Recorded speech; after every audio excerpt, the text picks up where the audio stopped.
Okay, welcome back. మరి ఈరోజు వీడియోలో మనం సింప్లిఫికేషన్స్, ఏ కాంపిటేటివ్ ఎగ్జామ్ తీసుకున్నా సింప్లిఫికేషన్స్ అనేది ప్రధాన భూమిక పోషిస్తుంది. అందరికీ తెలిసిన విషయమే. Per day hundreds of problems ఎవరైతే చేస్తారో సింప్లిఫికేషన్పై, వాటికి మ్యాథమెటిక్స్పై మంచి పట్టు ఉంటుంది అనమాట. మరి ఈరోజు సెషన్లో కొన్ని ప్రాబ్లమ్స్ని డిస్కస్ చేస్తూ మరికొన్ని ప్రాబ్లమ్స్ మీకు ఇస్తాను. వాటి తాలూకు ఆన్సర్స్ మీరు కామెంట్ చేయండి. మరి ఇందులో మొదటి ప్రాబ్లం చూడండి. 20% of 800 is how much?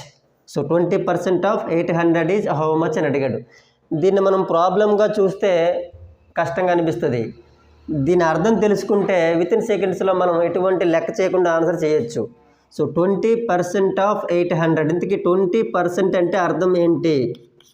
20% means ప్రతి 100కి 20 రూపాయలని అర్థం చేసుకోవాలి. నీ దగ్గర ఉన్న అమౌంట్లో ప్రతి 100కి 20 రూపాయలు వస్తుంది, లేకపోతే ఎవరికి ఇవ్వాలని అర్థం చేసుకోవాలి.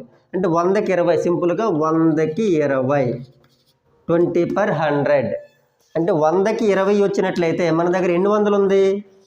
800. ఒక 100కి 20 అయితే 800కి ఎన్ని అవుతుంది? 820. మరి 820 అంటే ఎంత? 28 జా. So 160 is the answer. So ఇది ప్రాబ్లం చేయకుండా, సింప్లిఫికేషన్ చేయకుండా చేయడం. నేను ఇప్పుడు దీన్ని మరి సింప్లిఫై చేస్తూ ఎలా చేయాలో కూడా ఇప్పుడు చూపిస్తాను మీకు. మరి మ్యాథమెటికల్ అప్లికేషన్ ఉపయోగిస్తూ ఎలా చేస్తామో చూడండి. So 20% is nothing but 20/100. 20% is nothing but 20/100. Percentage బదులుగా 100 రాసుకుంటాం. Half is nothing but into, అక్కడ ఎంతైతే సమ్ ఇచ్చాడో ఆ సమ్ని అలాగే రాసుకుంటారు. సో సింపుల్గా 100 ఎంతలా? 108 జా 800, 28 జా 160.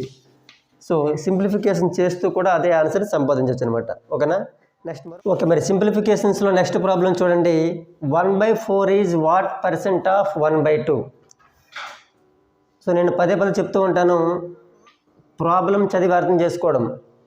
Understanding A problem is half of answer అంటాం. ప్రాబ్లం ఏంటంటే ఇంతకీ 1/4 ఈజ్ వాట్ పర్సెంట్ ఆఫ్ 1/2? 1/4 అనేది 1/2లో ఎంత పర్సెంట్?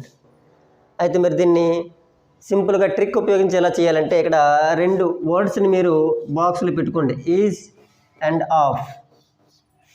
సింపుల్గా ఈజ్ బై ఆఫ్ చూడండి, is by of into percent అని గుర్తుపెట్టుకోండి.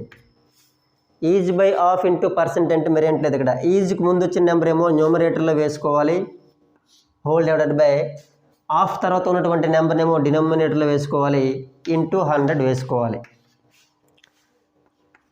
సో మనందరికీ తెలిసిన విషయమే, ఫ్రాక్షన్ని మరొక ఫ్రాక్షన్తో డివైడ్ చేయడం అంటే దీని యొక్క రెసిప్రోకల్ తీసుకొని ఇంటూ చేయాలి. సో కాబట్టి 1/4 అలానే ఉంచి డివిజన్కి బదులుగా మళ్ళీ ఇంటూనే వేస్తున్నాం.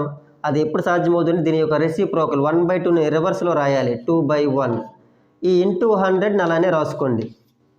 ఓకే, క్లియర్ కదా? ఇప్పుడు 4తో దీన్ని డివైడ్ చేయొచ్చు. మరి 4 ఎంతలో 100 అంటే 4 25 జా 100, మరి 25 2 జా 50. సో వాట్ పర్సెంట్ అంటే 50%. సింపుల్గా 50% అని. అసలు ఆ ప్రాబ్లం సింప్లిఫికేషన్ చేయకుండా కూడా మనం చేయొచ్చు. ఎలా అంటారా? 1/4కి 1/2కి ఏంటి రిలేషన్ ఒకసారి చూడండి. మన భాషలో ఉంటుంది 1/4 అంటే మనం వాడుక భాషలో పావు కేజీ అంటాం, 1/2 అంటే అర కేజీ. పావు కేజీ అర కేజీలో ఎంత ఉంటుందంటే సగమే కదా ఉంటుంది. మరి సగం అంటే ఎంత పర్సెంట్? 50%. సో క్వార్టర్ పార్ట్ అనేది హాఫ్ పార్ట్లో హాఫ్ ఉంటుంది. సో క్వార్టర్ పార్ట్ అనేది హాఫ్ పార్ట్లో హాఫ్ ఉంటుంది కాబట్టి సో క్యాలిక్యులేషన్ చేయకుండా కూడా మనం 50% అని చెప్పొచ్చు. ఓకే, నెక్స్ట్ మన సింప్లిఫికేషన్స్లో ఈ ప్రాబ్లం చాలా ఎక్కువ సార్లు ఎక్కువ కాంపిటేటివ్ ఎగ్జామ్స్లో అడుగుతూ ఉండేది. ఎందుకంటే చూడండి, ఇక్కడ how many 9s are there in between 1 to 100? ఎక్కువ మంది ఈ లెక్కించేటప్పుడు ఖచ్చితంగా ఒక్కొక్క 9ని విడిచిపెట్టడం కానీ చేస్తూ ఉంటారు. ఖచ్చితంగా తప్పు దొరికే అవకాశం ఉంటుంది కాబట్టి సో మరి ఎన్ని 9s ఉంటాయి అనేది ఒకసారి మీరు లెక్కించండి. సో 1 to 100లో ఎన్ని 9s ఉంటాయి?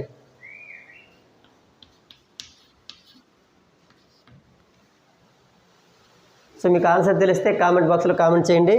ఇప్పుడు మా విద్యార్థితో ఆన్సర్ చెప్పే ప్రయత్నం చేస్తాను. Hi everyone, my name is గరిలా. ఈ సింప్లిఫికేషన్ ప్రాబ్లం ఎలా సాల్వ్ చేయాలంటే, ఫస్ట్ మనం 1000 వేసుకోవాలి. తర్వాత ఎన్ని నెంబర్స్ ఉన్నా బై వాటిని కింద ఇంటూ వేసుకోవాలి. 50 into 5 కాబట్టి 51 జా 50 20 जा 5 1 जा 5 4 जा is equal to 4